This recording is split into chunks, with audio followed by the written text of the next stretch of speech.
Hello, everybody, and welcome to this week's episode of the Logos Project.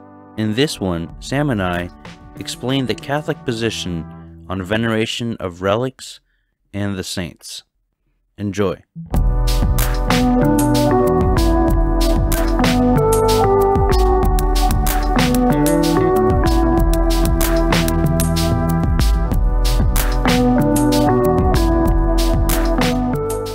Welcome back to the Logos Project. I'm your executive producer, Sam, here with your host, Dom, aka Sam's roommate. We're going to be starting today's episode with our first micro segment called What's New with God? Dom, what's new with God? What's new with God? Trick question, nothing. He's unchanging. Moving on. Okay, sounds good. All right, so today we're going to talk about why we worship saints.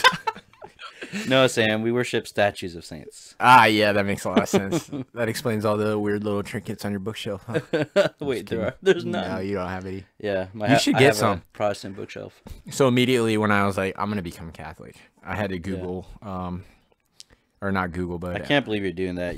I had to Amazon some trinkets. Mm-hmm. Yeah, what do you call them things? What do you mean? Like the rosary, the miraculous No, you have medal, a special word for it. Sacramentals? Nope, keep going. It's more weird and like pagan sounding. Idols. Icons. Oh, that's pagan sounding? Yeah, it sounds like idols. Okay, so Sam, that word worship is loaded, so we'll go ahead and get into all that, but I'm going to be the Protestant, and we'll see how far it goes. And I was hoping you could explain to me why you think the Catholic position is correct, since apparently you're converting. I don't know why, but I'm just kidding. But also, we just want to add that this is not like, oh, Protestants are wrong and we hate them. It's like, no, I personally, and I've told this to you before, Sam, absolutely love talking with other Protestants or Christians that are not Catholic, because. And the reason is I learn a lot every time. And so I just don't want that to come off as like condescending or like kind of triumphalistic. You see what I'm saying? Because I know I have a lot of friends who are Protestants who do listen to this podcast. So just wanted to say that. Anything you want to add before I go ahead and put forth their position? Yeah, I feel like excuse me. I feel like that's kind of what I bring to the table here, having tried to understand it from both sides. And ultimately deciding begrudgingly that you were correct. So it's less begrudging now, but yeah, that's interesting. Yeah, we'll have to talk about that, why it was begrudging. But anyway, I wanted to be right. Oh, yeah. I see. I also feel like the Catholic side is more mature, which sometimes makes it less fun. Right. So I would compare it to. Those country songs where it's like she's 16 and her dad disapproved of like her boyfriend, so she like ran away. Yeah, it's kind of like that, right? You're like, I feel like Protestantism is like you're young and you're like in love. Yeah, and like the rules don't really matter because you're in love, and like that's the primacy. I see. Yeah, you just kind of like flow with it. It's like it doesn't really matter, none of this matters. Like it doesn't matter that he. Yeah. I don't even know. I'm trying to draw I think I see what you're saying, yes. Yeah, but it's fun, and it's like it's good intentioned, right? But ultimately ends up being naive, I think. I see. And that makes me sad. Yeah. Because like I want that as well. I want both. Yeah. Interesting, yeah. Yeah, that's kind of a sociological phenomenon, like the people on the like lay people, you might say, not like academic theologians of any stripe, but just your regular here in the United States, lay Christian, you might say, you do seem to have... Is that a French holdover? Les Christians. Just kidding. L-A-Y. Yeah, but you're right. There is kind of this amazing enthusiasm. But as you put it, I mean, because I guess if you compare the modern American evangelical to the reformers, it's scary how different it is. You see what I'm saying? Yeah, no, absolutely. Yeah, and so by the way, this would be a good shout out. He probably does not listen to this, but there's this Protestant YouTuber called Dr. Gavin Ortland. who is basically he's a Protestant apologist, and he defends the reformers in several areas. And you know, he's a Baptist. Wicked smart, reads the fathers, you know, and just defends the Reformed Christianity. But like, unfortunately, and he would say this himself, that's not what you see. Yeah. So you're right. I think there is this kind of, and to be fair, I don't, see, you got to be fair to the Protestants, but also fair to your own tribe. Because if you're not, you're being consistent. Because if you're trying to please who you're talking to by being unfair to your own tribes, like, see, I hate Catholics too. We can be friends. It's like, no, bro, you got to be real. So you like, so I do want to be fair. There's Catholics who, you know, they go through the motions. They don't know their faith, and it is legalistic and uninformed. But I mean, young Catholics, usually a certain stripe of young Catholics are on fire for their faith, and they're interested, and they're listening to apologetics and stuff like that. And so yeah, does that make sense? Yeah, no, absolutely.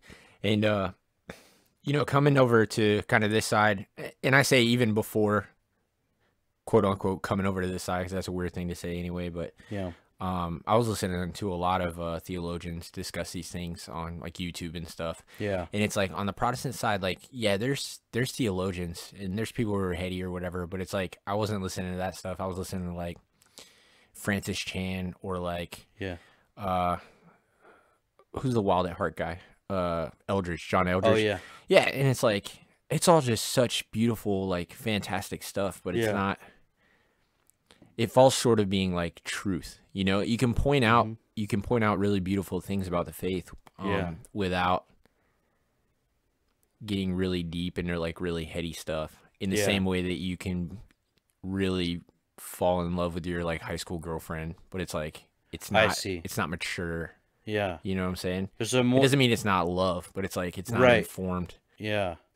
And the more you learn, the more you enter into that fullness, and the more your love as well matures. I know, Not and not it's- just your mind, but your heart grows. and that's the beauty of it. And Yeah. you know, when I like listen to, you know, just even like listening to something like I feel like is heady or like you know, what sort of academic, I guess. Yeah. And like I feel so like I feel the love in my heart, and it's like the same Yeah. way where you have like again, I'm comparing it to love because that's what it is. That's awesome. You have a really deep conversation with a girl, and you're like, we are really connecting, just like on a really deep level. And it's like it's like that. You're like learning Yeah. about her as opposed to just Yeah. looking at her or talking about, you know, As or like, opposed to, yeah. you know, I don't know, let's say, you know, dancing. I mean, dancing is great. Don't get me wrong, but like, or Yeah, or that's just actually- that's a good way to put it. going to see a movie, you know, but you're learning about what makes her tick, what her history is, right? Mhm, Like, yeah. think of the church. The church is what we love, right? And she has a history, you know. She's got trauma, you know, but there's a beauty there, and there's an election from God, and there's something special, and then you're called to communion, you know. And then you learn about all her facets and some of her shortcomings. And it's like, it's a ride, you know what I mean? But you really get to enter into that mystery in a way that expands your vision. So the mystics would talk about contemplation as like the fruit of meditation. Like the more you think about these things, the more you and I talk about them, right? The more like certain parts of the map become clearer, you know? It's like there's mud, which is like our sin clouds our intellect, right? There's mud on the map. But what we're doing by reading and talking and listening to others is we're trying to clear away some of the mud and to kind of be able to step back and see what is on the portrait. You see what I'm saying? Yeah, And the moment absolutely. you can do that, that's when contemplation kicks in. And what that does is it produces love because you see beauty. You see what I'm saying? And so that's why it's necessary sometimes to go through the kind of tedious little academic details, but it matures. that. You know, like that. I Yeah, love yeah, it. yeah. Some people Well, find clearly it you like tedious. it. but that is not just for the titillation of your curiosity, right? Ultimately, it's so that you can step back and sigh in love. Like, wow, this is beautiful. And it's a person, you know? I like how I was thinking that in my head when you said that. It's a Yeah. person. Because it's Yeah. like, there's so much depth to people, right? And like you Yeah. said, that was a good analogy. Like there's a history, there's, Yeah. there's a personality, there's intentions. Hmm. Like it's so crazy. You ever just step back and you're like, you walk past someone on the street and you're like, that interaction that you just had was completely like minuscule in the Yeah. the story that is that person's life. Hmm. And there's so much, like everything They're that like you an have going iceberg. on in your, yeah, exactly. Yeah. Everything that you have going on in your Yeah. world, like they Yeah. have that, and maybe more complicated. You know what Hmm. I'm saying? It's crazy. Yeah. Well, we kind of got off track, but this Yeah, is we good did, but that's stuff. good. Yeah. So Saints. Saints. So yeah. So why saints? So Sam, here's the deal, right? Here's the deal. I'm all for being a Bible Christian. I think we should, and I said this last time about justification, but I think we should trust the Word of God, not the traditions of men. The first thing I want to bring up is the fact that, I mean, the Bible is pretty clear that we ought not to worship idols, and that we ought to worship God alone. And so when you see Catholics kneeling and kissing what they hold to be sacred, like the bones of passed away, what they call saints, and praying to them for specific intentions. It's like it seems like the Olympus has come back, and the immortals intercede on our behalf, and we worship this saint for good crops, and that saint when I lose my keys, and so, and what's forgotten is that we ought to worship God alone, and Jesus Christ is the only mediator. And so I think Catholics need to go back to the Bible and kind of step away from the traditions of men. What do you think? Totally agree. You said that last time. I know. Well, So where I will, take a step back and agree with you is like the whole bones and tongues thing. It's a little weird. Can we be real? That's a little weird. I know. Defend that later. Feel no, free. but let me just add real quick. We know what also is weird? That we eat our God. Yeah, that's weird. Yeah. But that doesn't make me feel any better. Oh, okay.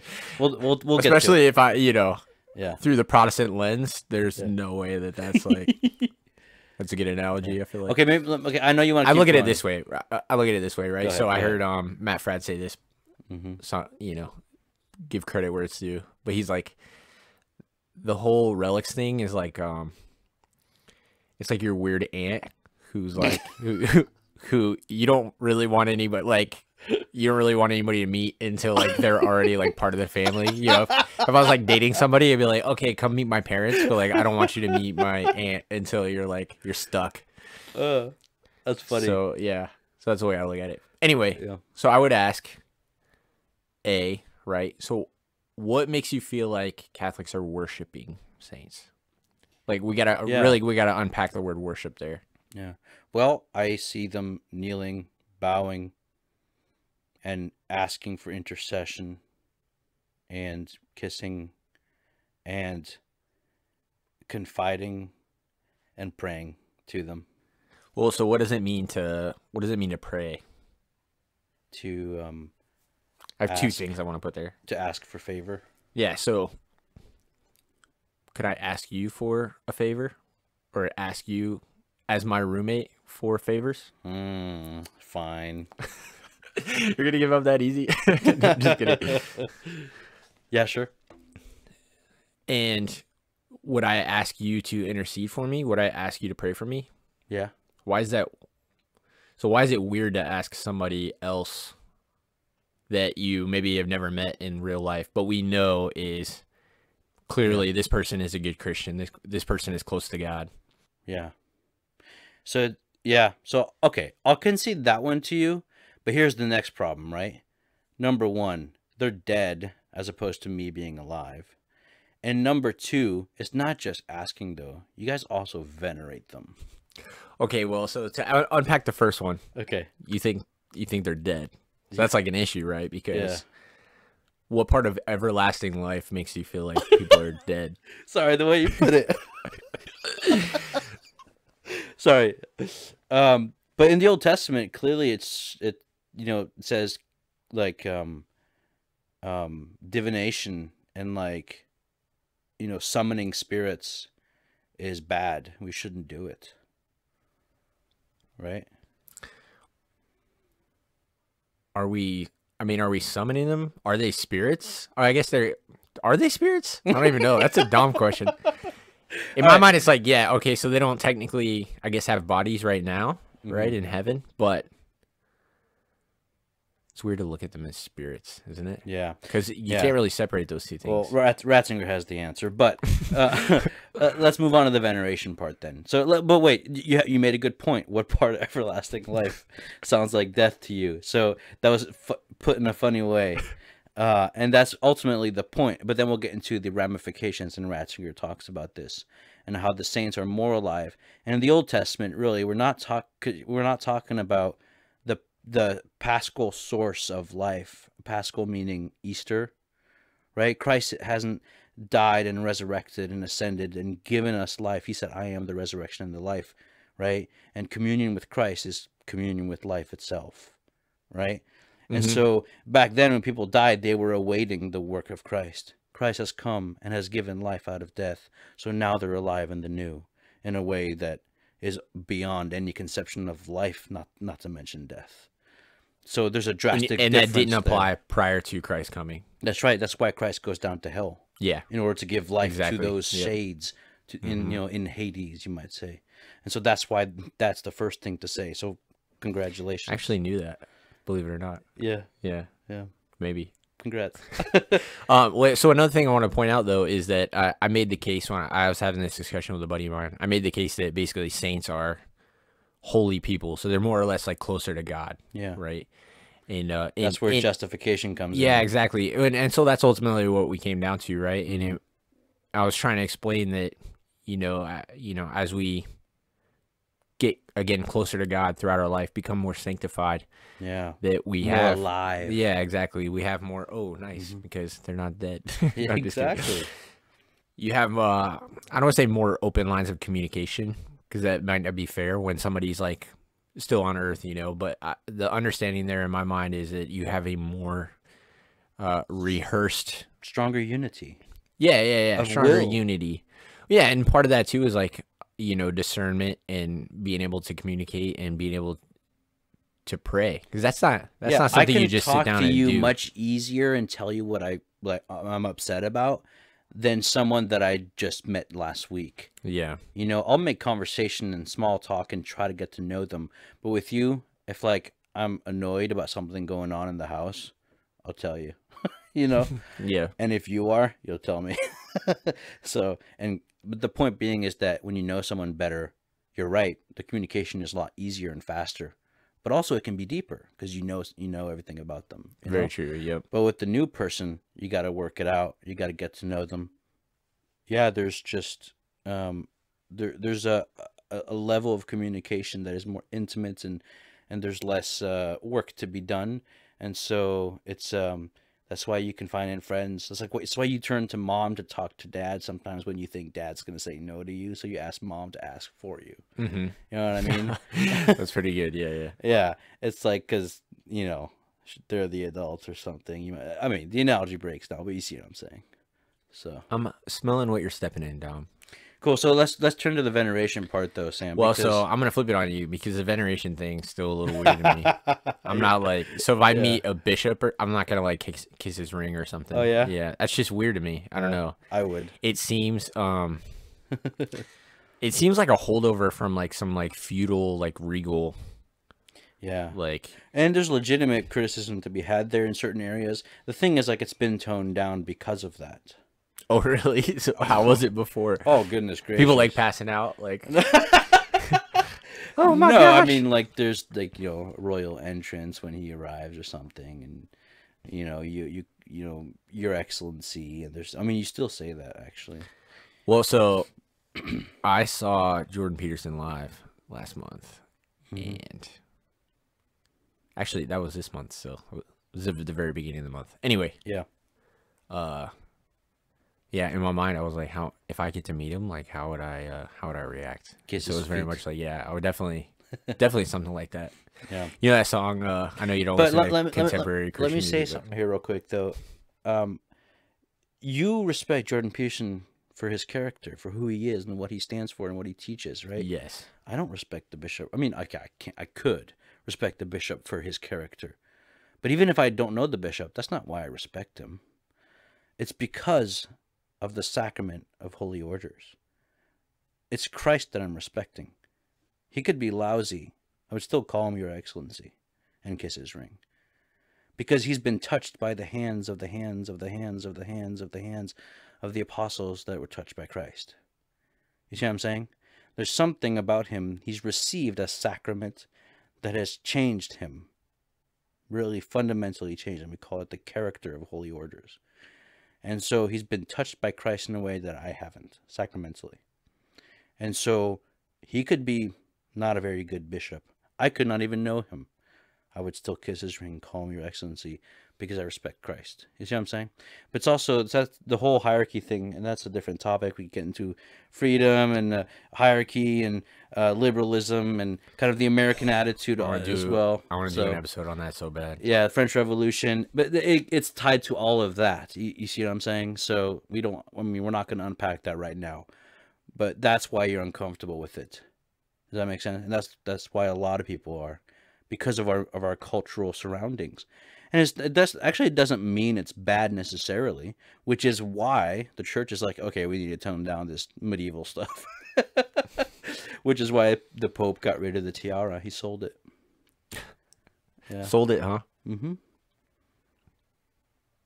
Oh, no, he gave it. Sorry. I was like, I feel like this is a joke. Yeah, no. I thought you were like setting me up for a punchline. I was like, I don't even know what you're talking about. No, he gave it away. It's in a museum now. But the Pope used to wear it. It's this massive hat. Like not like the ones you see now, like 17 times that size. Okay, not 17, maybe 7 times that, and gold and strong number. and the Pope was carried Seriously? like, by people on this like kind of like you see in 300 Xerxes. Yeah.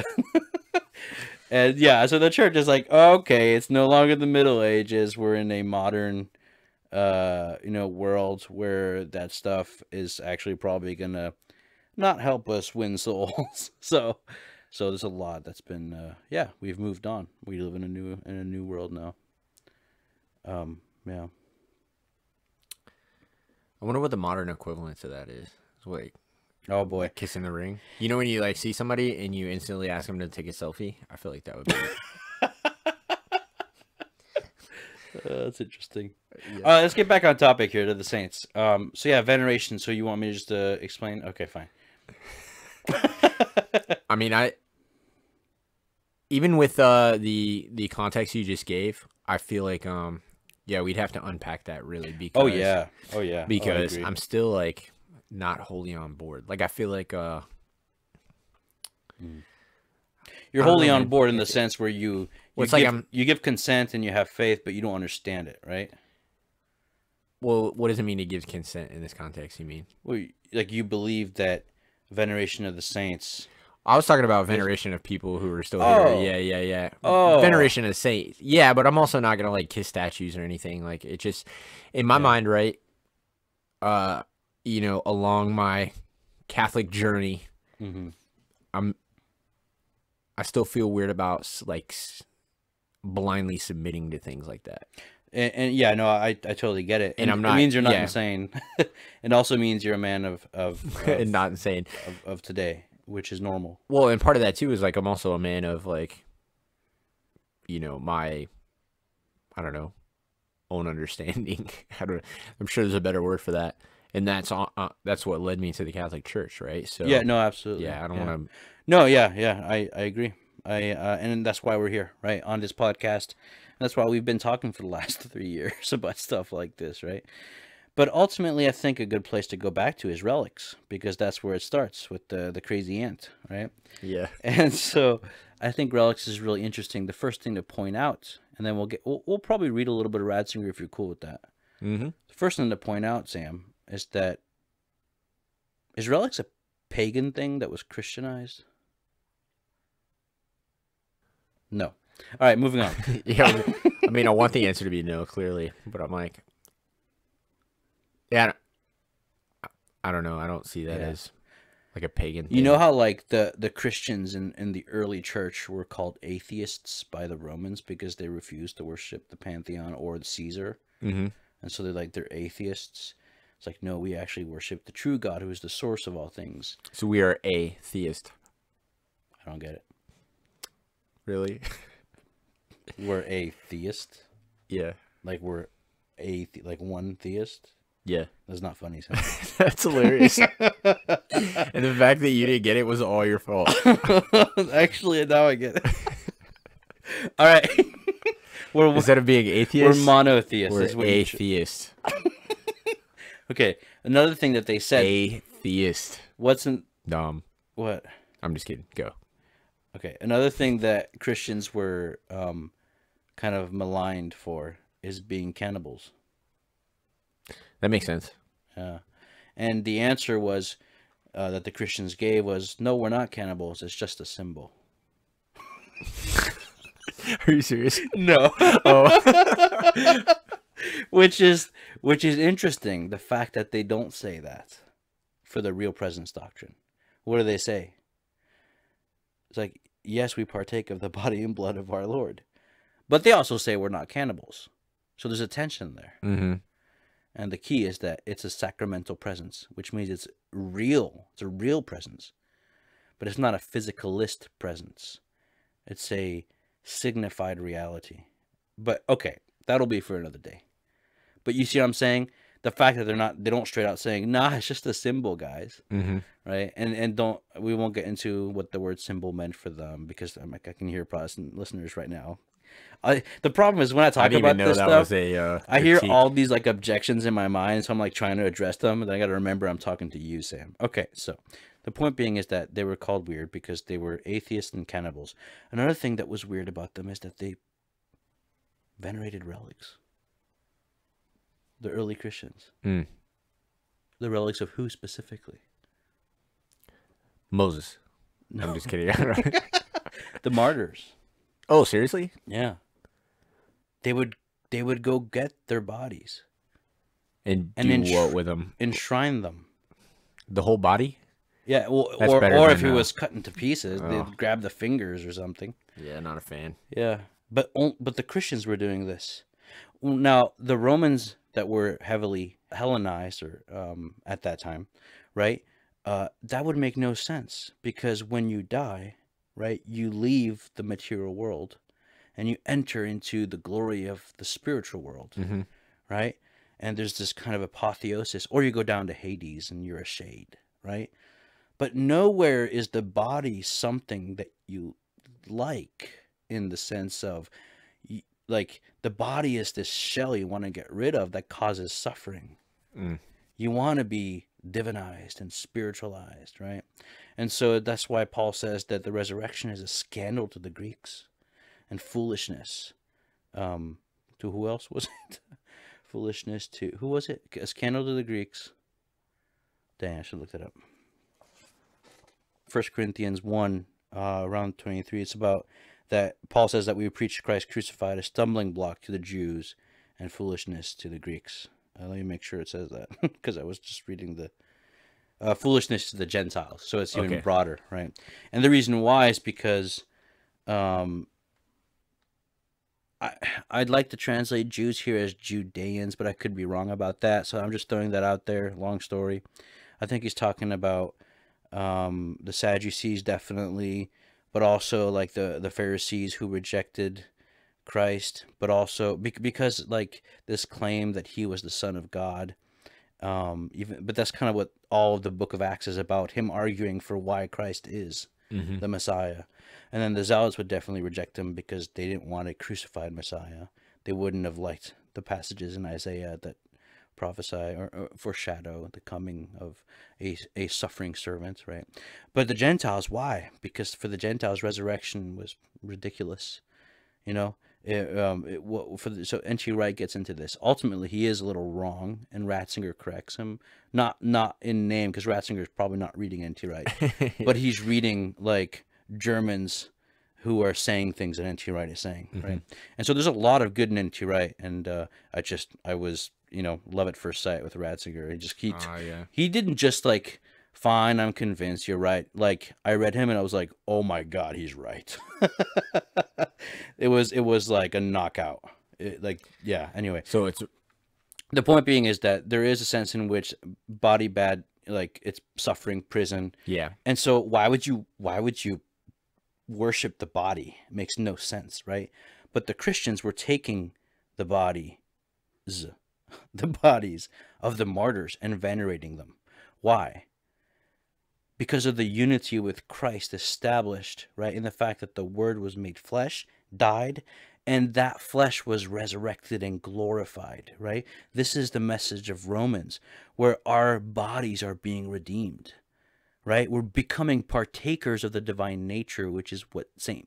Peter says in the New Testament. So in other words, the redemption of our bodies is the work of Christ in our flesh.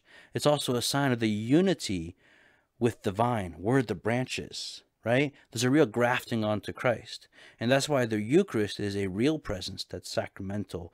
And so, but there's more there. The point being, though, is that veneration of the relics really is an extension of the resurrection of the body and the communion of the church with Christ as the mystical body, being redeemed, us being redeemed, our bodies being divinized. Right? There's no dualism. It's not soul trapped in a body. So this is why the Christians were taking the bodies of those who witnessed, who were faithful, right? Pistis, till the end. And those bodies were seen as the extension of the body of Christ in a certain sense. It's not the same. It's not Jesus Christ, but the life of Christ. And that body will, in the future, right, be drawn up and glorified. And so what we see here is this participation in the union of Christ. So anyway, the Christians were venerating. They weren't saying these are God. So we'll get into why the whole worship stuff. Yeah. We'll get into that. But just to kind of to close on relics, I think it's a good place to start. In other words, the pagan world wasn't doing this. Suddenly the Christians are doing it. And the theology of resurrection and of participation and of theosis, divinization, right? But that word is misunderstood, and this is all connected, by the way. But the historical fact should make people think maybe my paradigm is off. You see what I'm saying? Yeah. So, Well, I got a go couple ahead. questions. So, first of all, it's interesting that this, like, the reclaiming the bodies even was like, that had to be like a clear 180 from like Jewish practices, right? Where you're not allowed to like touch a dead body at all and all this other stuff. Or what were the burial practices like for those guys? Yeah, no, that's a great question. Yeah, practically and ritually speaking, it definitely is a 180, which is very interesting. Yeah, because So you can't fascinating. just do that. But theologically, it's not a 180. It's more of a fulfillment, which creates a 180 in practice. Yeah, absolutely. Because you see this in Maccabees. That makes a lot of sense. Yeah. Yeah, and they're talking about resurrection in Maccabees. The Pharisees believed in resurrection, right? But Paul's paradigm shifts, and we talked about this in our eschatology episode. When Jesus resurrects, it's like, oh, whoa, what's going on here? Our hope has been fulfilled, as he says in Acts, right? Paul does. But yeah, so there is a 180 in practice, which is now we're venerating dead bodies. Why? Because who conquered death? Life itself. Who gives us life through our death, through his death first, right? But then our death is a participation in his, which is why now we're communing with the saints who are more alive because they're one with Christ. Paul says to be away from the body is to be with the Lord, right? To be with life itself, in other words. And so I really want to read some quotes from Ratzinger, but there's a lot there. This is a huge topic. But like I said, when I read Ratzinger, he knocked me off my Damascus horse, speaking of Paul. Whoa, and I was good pun. I was convinced the instant I ended, not the book, but the passage. I was like, yeah, he's right. And not just about this, but about like the whole N.T. Wright issue with. And he's talking about what is he talking about specifically? He's talking about veneration of. So relics? the thing where I changed my mind is that N.T. Wright had convinced me that Platonism and Judaism were fundamentally at odds. Okay. Right. and that Platonism was body bad, spirit good, and that Judaism was body good, spirit and body not two different things. There's a lot of truth there, as you can already tell. Yeah, but ultimately which is he was NT wrong. but this is why I'm not sorry. but this is why I was so convinced by N.T. Wright, because there's a lot of truth there, and I still use a lot of it because historically he's brilliant. He's a great scholar, right? But what Ratzinger showed to me because Ratzinger is a synthesizer, he's got a big picture. He steps back, he looks at all of it, and he goes, "Look, in the Old Testament, what you have is this idea that God is life itself, and that we are in a world of death, sin, decay. And so in a sense, God is really real, and we're less real in the sense of there's death. Life is existence and reality. Death is nothingness and isolation and sickness and decay, right? And so, but then you read Plato, you're like, this sounds a lot like Plato, where he says our world is not really real. It's like the world of shadows. Yeah, exactly. Right? And then the really real is when you get out of the cave and you're in the light, right? And there's a lot of, nuances and details and everything, but ultimately, I mean, this is kind of the foundation of typology. The Old Testament is the types of the realities of the New. You see what I'm saying? Does that make sense? No, you lost me with that last one. What's typology? Typology is that events, peoples, and places foreshadow. The word shadow here is interesting. They foreshadow the realities of Eucharist, right?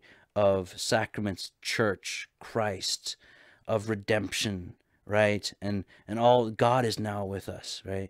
And that the really real is here. It's it's this inaugurated eschaton of this unveiling of the realities. But when they're veiled, right, in the Old Testament, all these events, peoples, and places, they're shadows. They point to it, like So in you're the saying cave. Platonism was more applicable prior to In the New Platonism, Covenant, basically. no, what I'm saying is that there's a similarity between Plato's ideas Oh, and and the comparison the of the, the Old the Testament history and of the the New old. Testament. Yeah, exactly. Yeah, that's really interesting. Yeah, and so this is what happened. The early church fathers, they loved Plato. It's like, Yeah. we can use this. Yeah. N.T. Wright is saying bad Platonism, bad tradition got corrupted. Let's go back to the Bible. He's reformed. You see what I'm saying? Yeah. But Ratzinger's like, well, wait a minute. Because Ratzinger is much more, he believes that the Spirit guides the church in her tradition. He does that. And he explains it and shows how. And I was like, whoa, yes, he's right. Wow. Oh, we got left field. Maybe chime in here. Wait, so I want to talk more about the practices of the pagans, or yeah, I guess pagans was how we brought it up earlier. Yeah. So clearly, the early Christians weren't the only ones that believed in resurrection, though. So Yeah, the Jews were the other ones who did. The pagans did not believe in resurrection. well, not all the Jews believed in resurrection. That's right, not all of them. Yeah. Okay, But there's you said the pagans did not believe in no, resurrection. no. What about like the pyramids and stuff? Yeah. So ancient Egypt, they did Built not. by aliens, right? I'm not an Egyptologist, obviously, but I do know that they prepared the body for its journey beyond death, right? But I mean, they full well knew that he was still in there. You see what I'm saying? I'd have to double check on Egypt, okay? I don't believe they believed in a resurrection of the body. I don't think so. I could be wrong about that.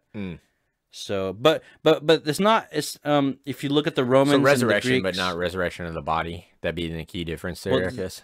if you're talking about resurrection, that's not resurrection of the body. That's not resurrection. That's a good point, You yeah. can't. It's not resurrection.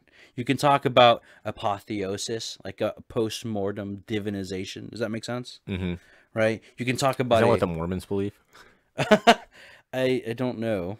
You get like your own planet or something. I think. Yeah. That'd be pretty cool. I should have signed up for that. So we make fun of the Mormons, and I think there's a lot of ridiculous stuff. But like, there's a sense in which the idea that we kind of become sons of God, right? Like kind of lower G gods ruling over the universe. Mm-hmm. That's Romans 8. You're like, that's not unfair. Yeah. Interesting. You see what I'm saying? Every time I make a crack at something, you're like, well, they're not completely wrong. We Yeah. were talking about I mean, gender earlier. they're completely We were wrong like, about well, other... they're not, Yeah. well, they make a pretty good point. I was like, no, they don't. And you're like, yeah, they do. And then we debate it, and I run out of things to say. Anyway, we're gonna hammer that one down too. Yeah. Dude. I'll do more research on that. Yeah. Nice. Let me think if I have any other questions. Well, so do you see now why relics fit in the Christian paradigm? Yeah, I see where they fit in the paradigm, but it also doesn't seem like why it needs to be a requirement. Oh, I'm not saying it's a requirement. So what do you mean even by an adoption into? So I mean, there are a lot of things that we could argue point to Christ or like point to creation, or so we could say, oh, okay, I'm just like literally pulling this out of a hat. Okay, so the new covenant is the redemption of creation. So like, let's worship mountains. Tell me I'm wrong. So, what is God? He's a communion of persons. Yes. Right. What is man? He's the priest of creation. Right. Which is why in the liturgy, right, man becomes the voice of the mountains and gives thanks to the Father on their behalf, because he's the priest of creation. Right. Our bodies is not like this thing that is left behind. It's us, right? We are our bodies, right? And so death is an unfortunate and necessary, like, deeply painful, existentially troubling thing that Christ conquers, right? But it has so much meaning to us, or sometimes lack of meaning and despair. There's something about it, right? But so the body really is the person in a certain sense. And so when the person dies, right, that body is what they will possess in a transformed way.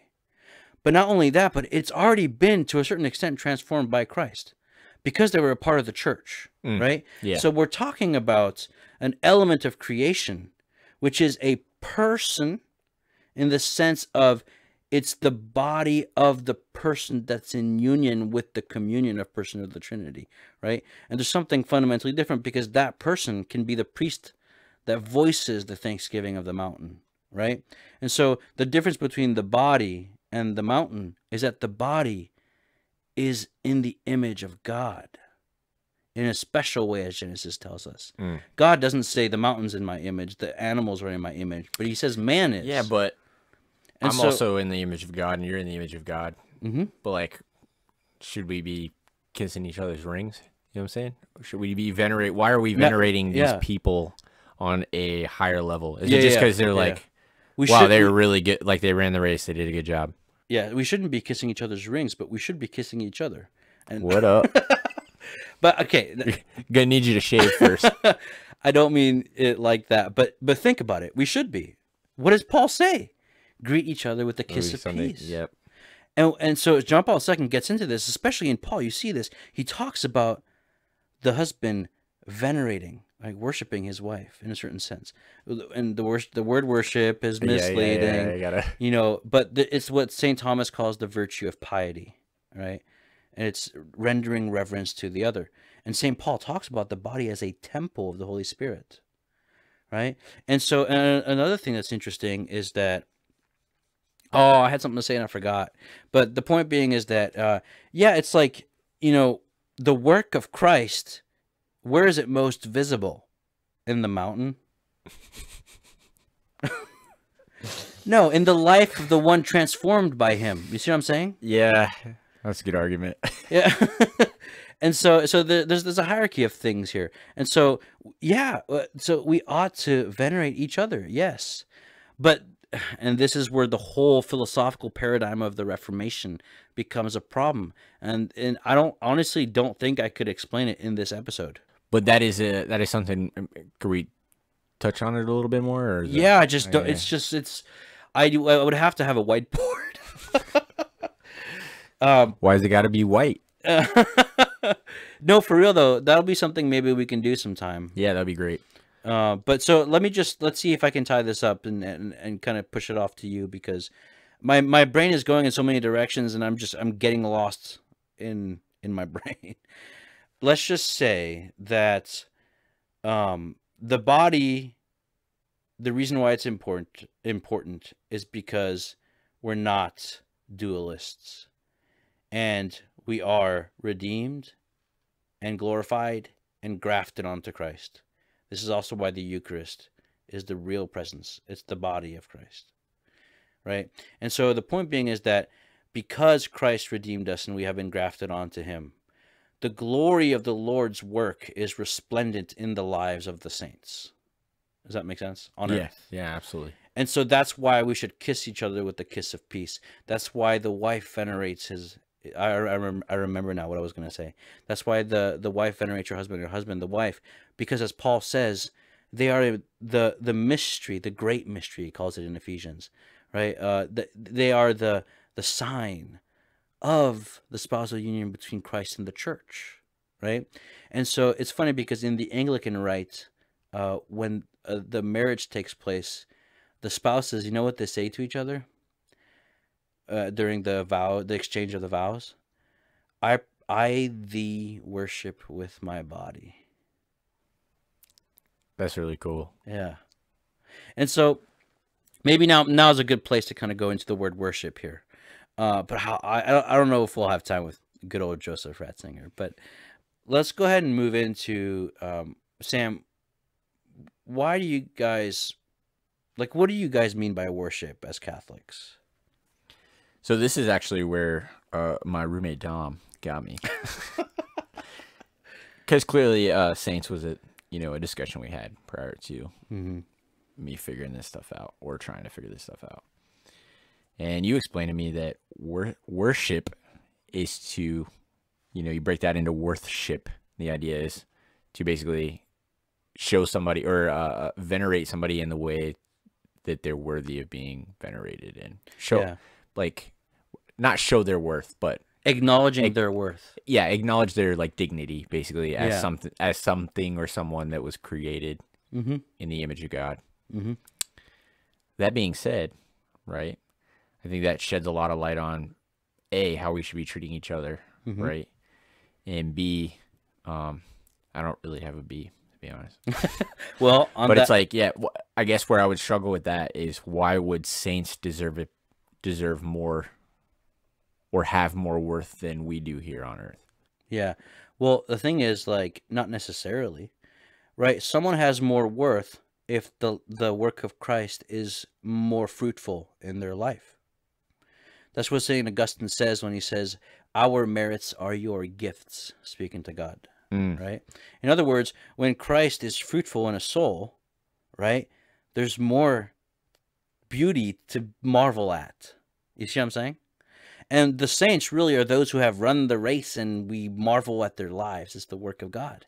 And they're like our baseball players. They're... Yeah, so that was always the way that I looked at it, where it's these guys are the ones that we just look up to. It's like, oh, you're big brother or something, or you're baseball player is what you just said, right? Yeah, that's a really useful analogy, I think. Yeah, and but also, so worship is that, right? But then, why is there this issue between Protestants and Catholics with worship? Well, because we would distinguish between adoration and veneration. So we're using worship here in a way that's more Old English, right? Like worthship. I thee worship with my body. I venerate you, right? But I don't think you're the source of life in the universe. I don't think Saint Therese of Lisieux is life itself. God forbid, right? But she's definitely full of that divine life. You see what I'm saying? Yeah. And so, but that's the thing. So this is where I was telling you I need the whiteboard. Because here we have an analogical / participation model, which is, I thought of a phrase earlier today. I might have to work it. I might have to change it eventually. But the phrase is this: only source, all effective. Remember that. Only source, all affected? All effective. Effective. So it's like only, going on a t-shirt. Yeah, this is the Catholic model, right? And I'll tell you what the Protestant one is, okay? Only source, all effective. This is analogy and participation. So only source, what does that make you think of? God. Yeah. Yeah. He's the only source Yeah. of life, goodness, merit, justice, mercy, beauty. The list goes on. He's the only source. You're not the source of that stuff, are you? No, rhetorical, Sam. Yeah, I'm just kidding. Okay, only source. What about all effective? All effective? I feel like that's a weird thing to say. It is, but see, like I made this up literally this morning. Oh, with an A. Effective? No, Oh, effective. effective. In the sense where, if God is the only source, but that source doesn't pour forth and water the grass and help the plants grow, and they stay withered and dark and rotten and dry, and there's still a desert, then the source wasn't effective. You see what I'm saying? Yeah. And so God is the only source of life. But when we look around us, what do we see? The beauty of all these trees, this grass, these flowers, these animals, this life. It's vibrant, it's green, it's the flora, the fauna, it's diverse, it's it's all these different facets where they show us different aspects of the source, really, right? But it's beautiful, it's resplendent, and it's worthy because of the source. You see what I'm saying? And so when we look at the saints, when we look at the Blessed Virgin Mother, who's the perfect receptacle of that which is poured forth from the source, right? Which is grace. Why? She's called the woman who is perfectly graced. Yeah. She's the receptacle, the ark, the new ark, right? And so the point being here is that God is the only source, but he's all effective. And we see his beauty and his glory all around us. And when we acknowledge it, we're rendering praise to God. You see what I'm saying? So we venerate the saints. Oh, I see what you're saying. I still don't get the whole all effective thing. I'm not really sure what you were doing there. I'll tell you why. But go ahead. Okay, yeah. But yeah, no, I completely see what you're saying. We're pointing, right? So if he's the source of all these things, it's when these things are beautiful or true or in love, they're most participating in God. And in venerating those things, we're pointing to the Creator. Mm-hmm. Yeah. That's really good. But you have to know that he's the only source. Because the moment you say that dolphin, I don't know why it said that, or that book. Yo, I could venerate a dolphin. Yeah. But the moment you say that's the source, what's that called? Idolatry. Yeah, bingo. Yeah. Bingo. So why is the average evangelical Protestant worried about idolatry? Because they have a different paradigm. Because of all the warnings. No. Yes, absolutely. But because they're worried about they kind of, they don't like images and stuff like that. And yeah. Blah blah blah. And then we'll probably, I don't know tonight, but we'll get into why that is in the Old Testament, and why in Christian history, though, then veneration of images became a thing, because that would have been a no-go in the Old Testament, right? We'll get into that, right? But the point being is that an idea that fulfills itself, right, has practical implications that are practical changes, right? Because an idea, in order to remain itself through the changing of time, has to, there's things that have to change for it to stay the same. I'm talking about Newman. Sorry, I'm going off track. Okay, the point being here, Sam, is this. The Protestant paradigm, the reason why I said all effective is because of this. The Protestant paradigm is only source, all sufficient. Not all effective. Sufficiency and effectiveness. Sufficiency and effectiveness are seen as incompatible in the Protestant paradigm. What do I mean by that? Yeah, good question. If I am venerating you, Sam, with the kiss of peace, so not to make it awkward, sorry, but if I'm venerating you, right, I'm taking it away from God. Because oh, that's a huge difference. It's a philosophical paradigm shift. But if it's so, let me wait. But what that happens is that paradigm becomes inculturated, and it can actually create idolatrous Catholics. So that's interesting. But let's put that aside. Did I lose you there? Are you saying they Because bring that framework what if the into Catholic, yeah, what if the Catholic into buys the Catholic? what if the Catholic buys into the Protestant philosophical paradigm? Yeah, But but he then they buy a bunch of continues statues. he continues to worship he becomes an idolater. Yeah. You see what I'm saying? Yeah. So what's the answer?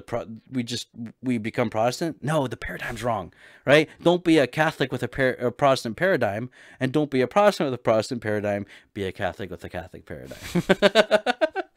But let me get back to the paradigm real quick, and I promise I'll stop ranting. But You're good. the paradigm is the effectiveness of grace, especially in Luther. You see this, right? It takes away from the sufficiency of it. In other words, if I am meriting, right, then it's taking away from God's God. ability to I'm saving myself. do works. Yeah, exactly. He's yeah. not saving me. Yeah, exactly. Right? But that, Holy crap, that's huge. yeah. It's so, I feel like you just so eloquently just like put together where so many people are going wrong, including myself sometimes. Yeah. And it's like, wow. And so these I don't know why you didn't just say that from the beginning, Dom. These paradigm shifts, though, they help you make sense not only of why Catholicism is true and why we venerate relics and saints and stuff like that, but it also helps you do it the right way. Yeah, well, it also adds, because a typical, and I was going to bring this up, but a typical, I don't even know, argument against the whole saint thing is it like, why pray to a saint when I could just pray to Jesus? Exactly. And it's like, well, I'm not taking away from my prayers to Jesus. No, and it's not a competition. It's not a competition. He wants us to be in communion with each other. Yeah. And that's ultimately the difference, It's a right? family. It's not just the individual and God. And that's the paradigm. And that's what Sola Scriptura actually like kind of devolves into. You get to this point where it's like, well, I could just live in Alaska by myself with my Bible and I would understand everything I needed to know. And it would just be me and God. And that's all I need. And it's like, no, if you think that that's what God has planned for your life, then you're mistaken, bud. You're missing something. Yeah. So that whole spiel hopefully made a light bulb go off. Yes. And now you kind of see the backdrop, if that makes sense, a little more. Dang, that's such a good answer. I feel like I like understood that. Like I understood that in the right way, but the way I didn't understand the differences. I don't know how to even explain this it. This is where that was good. Good job. We could talk about it more, but that's the thing. It's like the more I'm reading some of these people, they're taking away that mud from the picture and making me step back and see the whole. And that's when you can kind of sit in the beauty. You see what I'm saying? Yeah. So we can hammer out this one argument, this one part, make sure we got our syllogisms correct, which is all great and good, right? Ultimately, right, you have to step back once you've kind of done the hard work and be like, oh, wow, and see how it all connects, right? So, but because like what's firing in my mind right now is like the relationship between the Eucharist and the communion of saints and the resurrection of the body and life after death. That's a lot. I'm going to wrap you up. So we didn't get to read good old Joseph Ratzinger. Anyway, that good conversation nonetheless. Okay, yeah, it is getting to the end here. So, Sam, thank you so much for talking about the saints with me. Let's revisit this topic in a further episode. Yeah, honestly, I thought this was gonna be like a 20-minute oh, you just answered the question, but that was huge. I learned a lot. That was fantastic, man. Good. That's what I love is that I get to share this with you because when you see a beautiful painting after you've stepped back, unless I can say, hey guys, I just saw this amazing thing, I'm not really going to enjoy it that much, which is why the good becomes more good when you share it, right? Spiritual goods can't be like diminished by sharing. They're increased by sharing as opposed to material goods. You see what I'm saying? Yeah, absolutely. So anyway, yeah. So, all right. How about... You say as opposed to material goods? Yeah, so the nature of material things is that if you divide it, it gets smaller, right? Interesting. Yeah, that's a good way to look at it. Well, I mean, there's more to be gained from... You can make more of it, sure. Well, I mean, there's more to be gained from, sharing material things. And, that's a good reason to buy material things in general. But you're right. You're actually by giving material yeah, things away, you're no longer having those material exactly. things. Yeah. It's more of a Dang. philosophical thing. That's actually like, that's really profound too. But when you give right there, goodness, a little nugget right at the end. When you give goodness, you get more yourself, right? Ah, yeah. Spiritual goods increase when you share them. All right. Listeners, I hope you enjoyed this conversation. We'll revisit this topic. And if you enjoy this type of content, please think about leaving a review and giving a 5-star review on iTunes.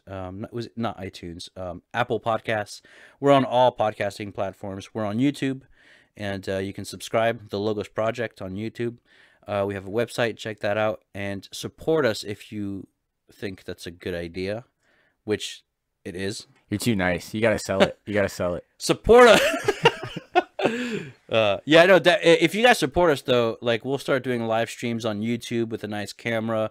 We'll be having a bunch of new guests on the show. I have some guests lined up that I think you guys are really gonna enjoy.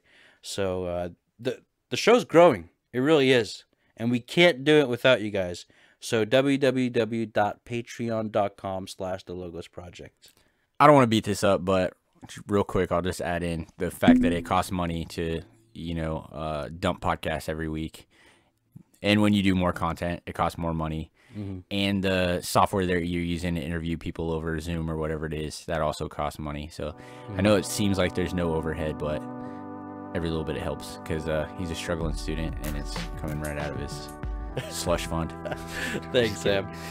Yeah, and we're not going to use the money you donate to us for trivial things. It's all going back into the podcast. With that being said, we'll see you guys next week. Peace.